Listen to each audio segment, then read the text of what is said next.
जोपर्यंत तुम्ही जे तुम्हाला नियमाने बसवायचे आहेत ते सगळे फॉगर असतील, फॉगिंग मशीन्स असतील, मिस्ट करणाऱ्या मशीन्स असतील, प्रेसिपिटेशनच्या मशीन्स असतील, ह्या जोपर्यंत तुम्ही बसवत नाही तोपर्यंत आम्ही तुम्हाला लोकांच्या आरोग्याशी खेळू देणार नाही, हे मी या निमित्ताने स्पष्टपणे सांगते. मी आमच्या आरोग्याला विचारलं, त्यांनी म्हणले की इथे आम्हाला आढळलेल्या आहेत त्रुटी. आम्ही प्रस्ताव पाठवलाय. कधी प्रस्ताव पाठवलाय तुम्ही हेड ऑफिसला? 5 दिवस झाले. त्याच्या आधी नाही आढळलं तुम्हाला प्रदूषण?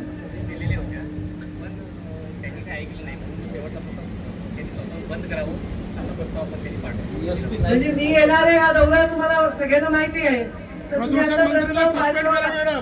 प्रदूषण आपला अधिकारी आता मी त्याला सस्पेंड करा मॅडम. मी तुम्हाला एक सांगते, चुपचाप करायचं. तुम्ही मला एक सांगा, मी इथे आले आता आणि मी सगळं बंद पाडून तुम्हाला समाधान मिळणार नाही. ज्यांना काम करायची सवय नाही त्याच्याकडून काम करून घेणं सुद्धा एक कला आहे. आपल्या पद्धतीने काम करून घेणं ही कला आहे. आणि आपण ते माझ्या पद्धतीने काम नाही केल्यावर त्याच्यावर शिक्षा देणे माझ्याकडे तो अधिकार आहे. आता त्यांची पद्धतच नव्हती तयार इतके वर्ष, तर जसं चाललं होतं तसं चाललं होतं, पण आता असं चालणार नाही मी सांगते. ताई, तुमच्या गाडीची अवस्था पाहिली आपण आज, पूर्ण काळी झाली आहे. तुम्हाला चंद्रपूरच्या प्रदूषणाचा अंदाज आलाय कशावर?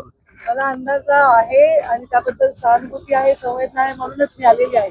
मी सुद्धा एसी मध्ये बैठका घेऊन बातम्या छापून आणू शकते, पण माझा कालपासूनचा रंग असा झालेला आहे, मी उन्हामध्ये पूर्ण रापून निघालेली आहे. आणि उलट एवढी हीट वेव्ह असताना देखील मी माझा शब्द पाळायला इथे आले, कारण सुधीर भाऊंना मी शब्द दिला होता. सुधीर भाऊंनी सभागृहात लढा दिला होता आणि सुधीर भाऊंना आश्वासन दिलं सभागृहात ते पूर्ण करण्यासाठी आलेली आहे. इथल्या प्रदूषणावर आम्ही एक लॉंग टर्म प्लॅनिंग तयार करू आणि यांना सुद्धा काम चांगलं करायला लावू, या उद्योगांनाही काम करायला लावू, इथल्या अधिकाऱ्यांनाही काम करायला लावू आणि सर्व मिळून इथल्या प्रदूषणावर मार्ग काढू. ताई, तुम्ही स्वतःही अनुभव घेतला आहे की प्रदूषण विभागाचे अधिकारी जे आहे, प्रशासनाचे अतिशय मुजोर आहे, लोकप्रतिनिधींचं ऐकत नाही, याच्यावर काही अंकुश लावाल का? नक्कीच लावेन. अधिकारी प्रत्येक ठिकाणी त्यांच्या म्हणजे जे नेतृत्व माझं आता त्यांना लाभलेलं आहे त्याच्याप्रमाणे त्यांच्याही वागण्यामध्ये बदल होईल आणि त्यांना पहिले शिक्षा करायच्या आधी निष्क्रिय असल्यामुळे मी समजावून सांगेन, त्यांच्या वळण लावायचा प्रयत्न करेन आणि ज्याला वळण नाही लागत त्यांना शिक्षा करेन. अनुदित कोल्ड डेपो इथे सध्या सुरू आहे, परंतु अधिकारी म्हणतात की कोल्ड डेपो सगळे बंद आहे. आज तुम्हाला जाताना दिसेल रस्त्यात कलेक्टर मीटिंग मध्ये या सगळ्या गोष्टींचा आढावा घेऊ.